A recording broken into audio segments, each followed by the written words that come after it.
Jose State Event Center has plans to expand. Amnesty International holds a vigil against the death penalty. And in sports, Spartan men's basketball isn't last in the West. These stories and more coming up on this week's edition of Update News.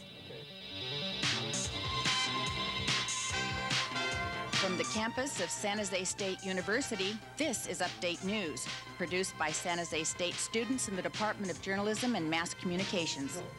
I'm Amy Bolano. And I'm Ken Piccolo. San Jose State's new bike policy is being criticized. If you don't park your bike on a rack, it may be impounded. The problem is that there are not enough bike racks on campus.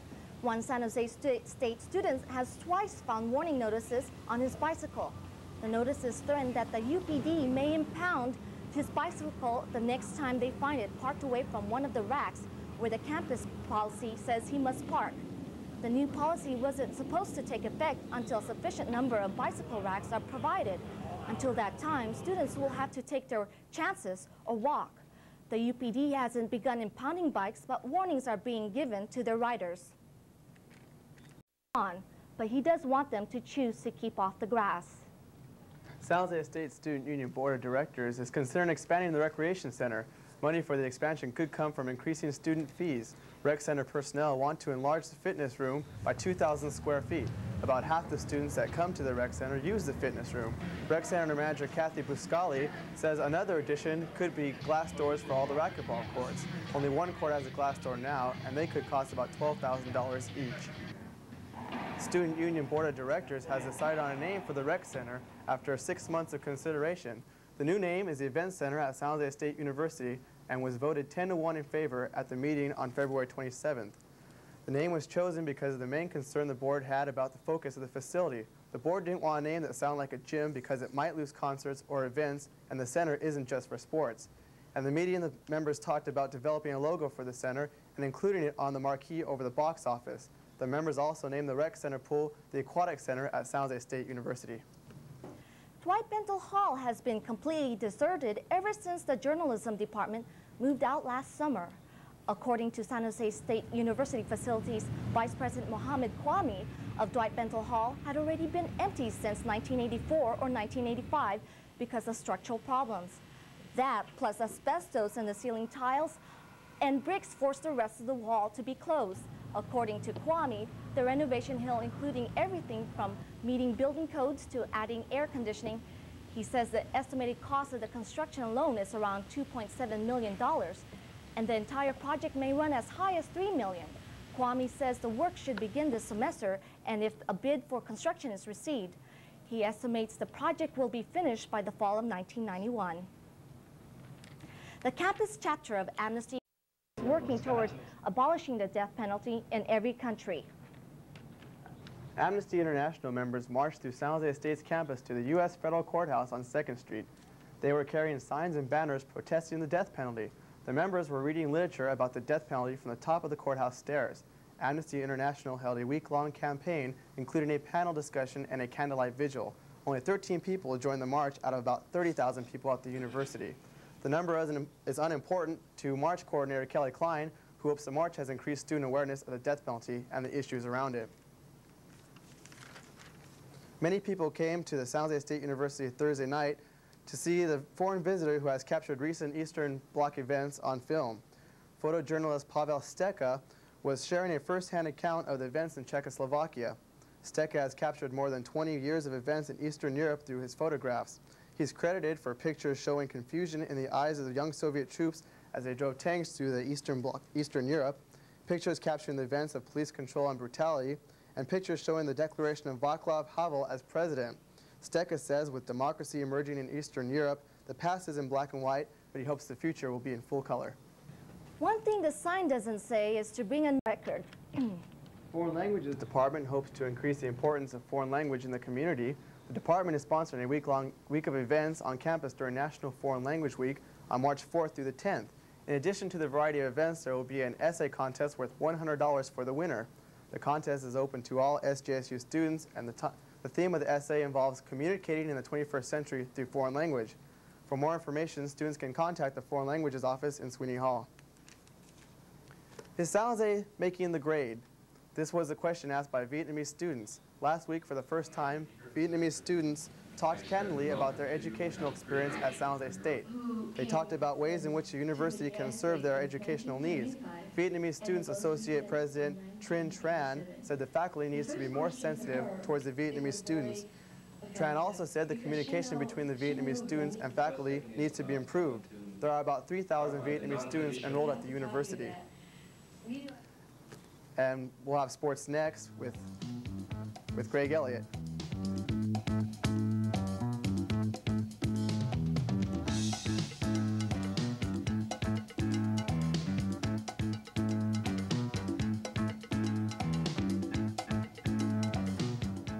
And here's Greg Elliott with sports. Thanks, Ken. Taking a look at college basketball, the women's gymnastics team added another win to their record on Friday night. Strong performances by the gymnastics made the meet a success. The women beat UC Davis at the men's and women's meet in the Spartan Complex. The men's team lost to Cal State Fullerton, but beat UC Berkeley. The members on both Spartan teams did well in each gymnastic event. Because it was a dual meet, attendance was high. The women now have a 4-5 record, and the men got a good record overall. Ken, back to you. Thank you, Greg. That's too bad about Gathers. I know they say it was a health nut, but these things happen sometimes. That's a shame. A San Jose State University aerobics instructor has just signed a 1-year contract with Parade Video. Human performance instructor Len Kravitz says the contract includes the distribution of his first video, Anybody's Guide to Total Fitness. Parade finally signed Kravitz after his video got excellent ratings for magazines like Family Circle and USA Today. Besides making videos, Kravitz writes fitness articles for Idea, a professional exercise magazine. Kravitz also tours the country giving fitness workshops. If the video is a big hit, Kravitz says he will stay at San Jose State because he likes teaching his classes. The American Heart Association is winning the hearts of hundreds of Bay Area aerobicizers in its annual 3-hour dance exercise marathon. The event is being held at the original San Jose Convention Center. Dancers for Heart raises thousands of dollars to save the lives of many Santa Clara County residents. As many as 90 aerobics instructors and 11 health clubs participate in leading a large crowd in an energetic workout, and at the same time helping to fight heart disease. Sponsors for this event include Fresh Choice and Hobie's Restaurants, KSU TV 36, and KEZR Radio. The restaurants supplied fresh fruit, water, and coffee cake for the desperately thirsty and hungry exercisers. And Move It Fitness Studio posted photos of the national aerobic champions. Dance for Heart attracts so many people that it is necessary to have a morning and afternoon session. All this excitement will certainly make anybody's heart thump, young and old. A group on campus, Ryder. The center is open to the public and is located on the 6th floor of the North Walcrest Library. Private bedrooms in Gilroy may soon be open to people who have no place to stay during the Garlic Festival. Visitors Bureau officials say the solution was made because the city has only 13 hotels and the festival brings in almost 30,000 people. Officials say if the program isn't ready in time for this year's festival, which runs July 27th to the 29th, it'll be online next year. Rental rates would be up to the homeowners, but are expected to be lower than the cost of a hotel. Anyone with a room or who is looking for lodging during the festival can call 408-842-6436. Have you ever gone to the Garlic Festival? No, but you can certainly smell it from San Jose. Oh, gosh. Well, that's it for this week's edition of Update News. For more news during the week, tune in to KSJS Newsbreak on 90.7 on the FM dial. Thanks for watching and have a good afternoon.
The price of parking at San Jose State may go up again. A sorority has an exercise to raise money for a Santa Clara Children's Center. And in sports, the San Jose State men's baseball team swept the Spartan Classic. These stories and more coming up on this week's edition of Update News. On the campus of San Jose State University, this is Update News, produced by San Jose State students in the Department of Journalism and Mass Communications. Good morning, I'm Bill Griffith. And I'm Stephanie Nishikawa. There's a growing problem at the parking garages at San Jose State. Here's Update's Ken Piccolo with the story. Long lines in the morning are gone at the parking garages on campus, but another problem has been discovered that plagues parking officials. According to Parking and Traffic Operations Director Harold Manson, a higher than normal number of false permits have been confiscated this semester in the last month. University police are now on the lookout for fake permits, and garage attendants know what to look for. By next fall, Manson says permits will be given a special feature that will make duplicating and forgery very difficult. However, in order to pay for the new permits, Manson says there could be an increase in the now $81 a semester cost. But right now, there is no estimate on how much that increase might be. I'm Ken Piccolo for Update News. The possible increase next fall may also include the current $10 replacement fee for lost or stolen permits. A San Jose State English professor is charged with plagiarism. Professor Craig Street's name first appeared on a science fiction novel 2 years ago. But when the paperback version comes out this year, Ron Montana's name will be on the book. Montana says he wrote a similar book in the 80s and never published it. He says he gave Street a copy of his novel. Officials are still investigating charges. With sunny weather on the side of the Disabled Students Association held at annual spring barbecue recently at San Jose State. For $2.50, any passerby was welcome to get food and enjoy music provided by Dean Hudson. Hudson is a blind student and a senior who played his keyboard and sang popular hits from some originals for the crowds. According to Public Relations Director Randy Tamez, the barbecue is a fundraiser also designed to help the organization get publicity. Tamez also says that usually brings in several $100s before the interpreters and supplies for the disabled students on campus. Even if it lost money, Tamez says the barbecue is done mainly to alert campus about the association. The event has been held twice a year for the last 10 years or so. San Jose State students have an outdoor pool for almost